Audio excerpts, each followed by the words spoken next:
আজ আমরা যাব লাভায়। তো আজকে লাভা যেতে আমাদের অনেকটা টাইম লাগবে। রাস্তা ভীষণই খারাপ আর রাস্তায় মাঝে মাঝে ধসও নেমেছে, কিন্তু তার মধ্যেই আমরা এই রাস্তা অতিক্রম করেই যাব আমাদের হোটেলে। আর এখন তো পরিষ্কার ওয়েদার দেখতে পাচ্ছ, হালকা হালকা বৃষ্টি, কিন্তু একটু পরেই দেখতে পাবে যে পুরো ওয়েদারটাই একদম আলাদা হয়ে গেছে। আমরা পুরোপুরি কুয়াশার মধ্যে বা মেঘের মধ্যে ঢুকে যাব। তো যাই হোক, আমরা মাঝখানে এখানে একটুখানি টি ব্রেক নিতে এসেছি, একটু চাটা খাবো।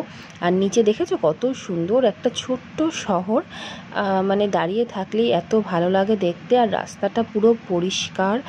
আর এখানে আমরা কিছুক্ষণ দাঁড়ালাম, আর এখান দিয়ে না পুরো ক্রিস ক্রস রাস্তাটা না পরিষ্কার দেখা যায়, মানে দেখে তোমার মানে আলাদাই একটা ফিল আসবে।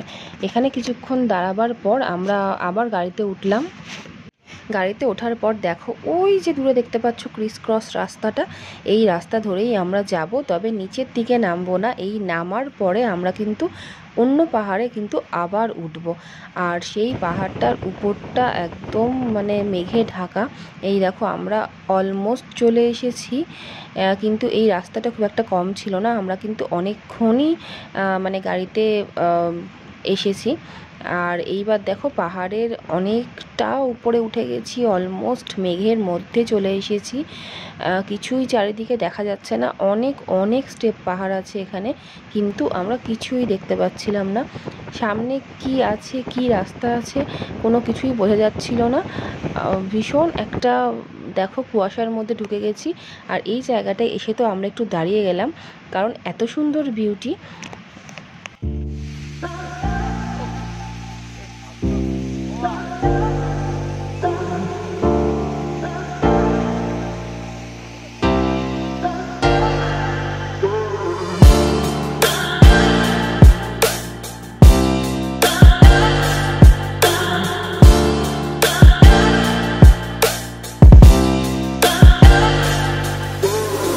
পাহাড়ি রাস্তায় একটা জিনিস কিন্তু খুব ভালো লাগে, সেটা হচ্ছে এই ফাঁকা রাস্তায় মন ভরে ছবি তোলা যায় আর ভিডিওও করা যায়।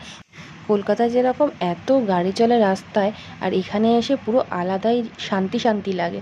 তো যাই হোক, এরপরে কিছুক্ষণ পর আমরা যখন বৃষ্টিটা একটু কমলো, আমরা একটু ওয়েদারটা ভালো পেলাম। আর এরপরে প্রায় অনেকটা রাস্তা গিয়ে আমরা ফাইনালি চলে এসেছি অলমোস্ট লাভা টাউনের দিকে। তো এখানে একটা ছোট্ট শহর রয়েছে, খুবই ছোট শহর। ওই দেখো দূর থেকে দেখা যাচ্ছে প্রচুর ঘরবাড়ি। তো এইখানে আমরা যাব, এই যে অলমোস্ট চলেই এসেছি। এখন প্রায় বিকাল হতেই গেল। তো আজকে আমরা এখানে নাইট স্টে করব, আর কালকেও সারাটা দিন আমরা এখানে থাকব, কারণ এখানে সাইট সিনগুলোও কালকে দেখব। আর এখানে দেখো আমরা আমাদের হোটেলের কাছে একদম চলে এসেছি, আর এবার লাগেজ টাগেজ নামাবো। নামিয়ে ভীষণ টায়ার্ড, তো গিয়ে একটু ফ্রেশ ট্রেশ হব। আর কালকে এই যে দূরে মোনাস্ট্রি দেখা যাচ্ছে, সেই মোনাস্ট্রিতে ভিজিট করব। আর তোমরা কিন্তু ভিডিও ভালো লাগলে লাইক করে দিও আর ফলো করে দিও।